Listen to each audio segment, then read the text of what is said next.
কল্পনা বেশি আছে না, আরো দুজন মহিলাকে নিয়ে এসেছিল এখানে। আমরা সবাই মিলে আলোচনা করেছি এখানে একটা সেলাই স্কুল খুলবো। তারপর তোমাদের মতন যারা আছে, যারা পড়াশোনা জানে না, তাদের জন্য একটা স্কুল খুলবো।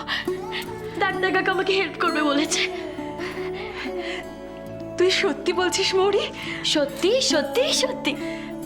জানিস, যারা তোর প্রশংসা করছে তারা ততই রেগে যাচ্ছে নিখিলের ওপর।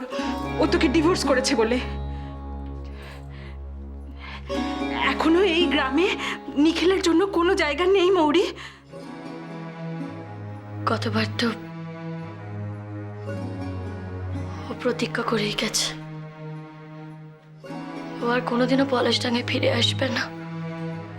কেন রে মুখপুরি, তুই কি চাইছিস নিখিল আবার ফিরে আসো? ও তোর জন্য কি করতে পারে, কত দূর যেতে পারে, সেটা দেখতে চাইছিস? কেন মা, কেন শুধু শুধু নিজেকে কষ্ট দিচ্ছিস বল দেখি?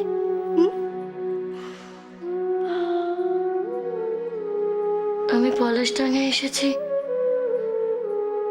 তোমাদের জন্য মা, এখানে কাজ করব বলে।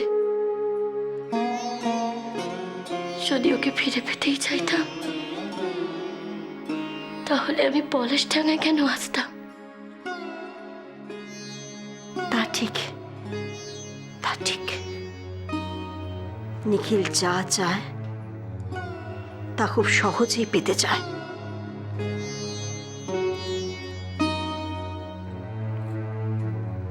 ও এখানে আর কিছুতেই আসবে না, আসবে না। আর এলেও আমি ওকে ঢুকতে দেব না, কিছুতেই না। ও আমার মৌরির মন নিয়ে ছিনিমিনি খেলেছে,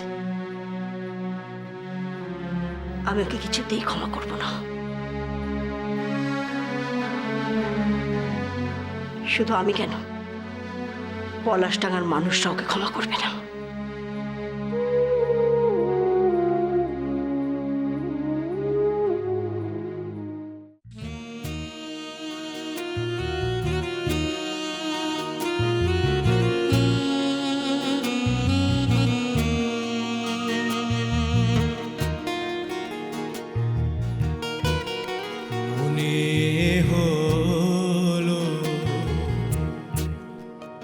যেন পেরিয়ে এলেম অন্তবিহীন পথ, আসিতে তোমার দ্বারে মনে হলো মরুতীর হতে সুধা শ্যামলিন কারে মনে হলো।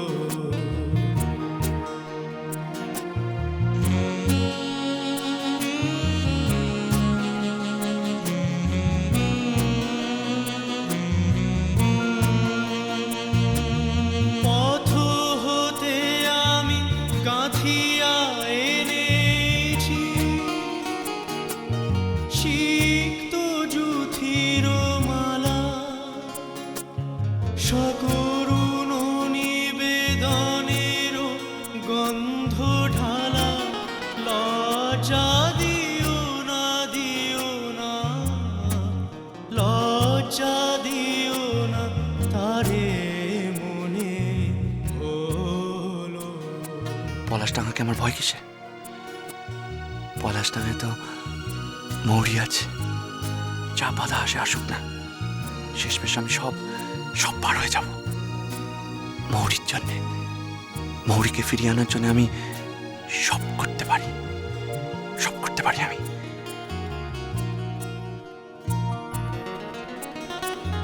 সজল মেঘের ছায়া ঘনাইছে বনে বনে,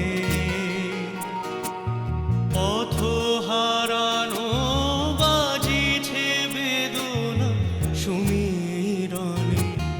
সজল মেঘের ছায়া ঘনাই হারাইছে বনে বনে,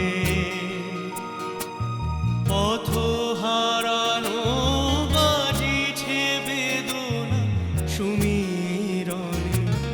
দূর হতে আমি দেখেছি তোমার ওই বাতায়ন তলে, নিভৃতে প্রদীপ জলে আমারও এ আঁখি উৎসুক পাখি, ঝড়েরও অন্ধকারে মনে হলো যেন পেরিয়ে এলে অন্তবিহীন পথ, আসিতে তোমারও দ্বারে মনে হলো।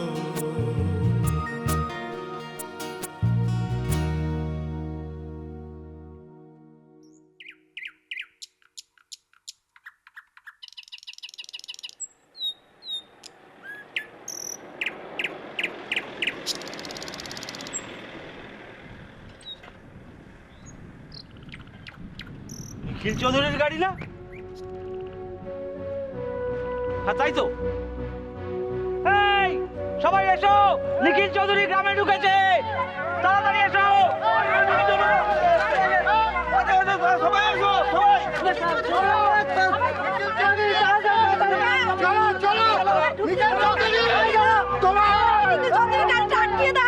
পানু, আয় দামাল, কানাই, তাড়াতাড়ি। এই মিহির, আয় ভাই, তাড়াতাড়ি এদিকে এসো। আরে কি ভাই, তাড়াতাড়ি এসো, জরুরি কথা আছে। কি হয়েছে? নিখিল চৌধুরী আমার গ্রামে ঢুকেছে। সবাই থামো না, একটু থামো না। এই কি হচ্ছে বলো না, বলো। আরে কাজ করছিলাম তো, ঠিক আছে? কাজ করতে হঠাৎ দেখলাম নিখিলের গাড়ি। হ্যাঁ সে কি তাই আমি তোমাদের খবর করে হোক আটকাতে হবে। হ্যাঁ নিশ্চয়ই করে হোক আটকাতে হবে। কোন দিকে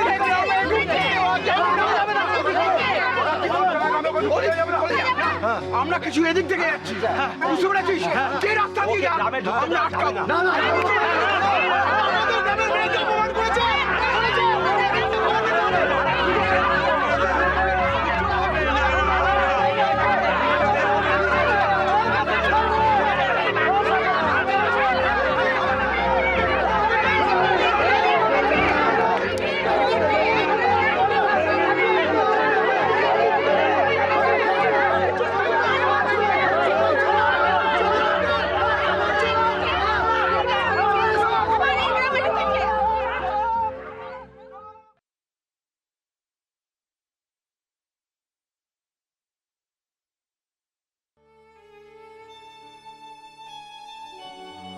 আমার কিন্তু নিখিলকে নিয়ে এখন বেশ চিন্তা হচ্ছে রে সমরেশ।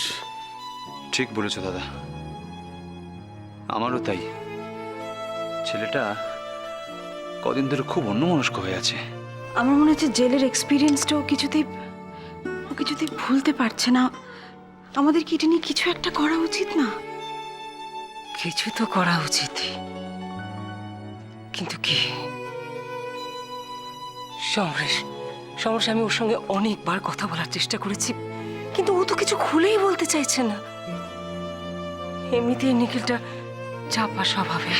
সেটাই তো প্রবলেম দিদি। প্রবলেম আজকাল তো আরো চুপচাপ হয়ে গেছে।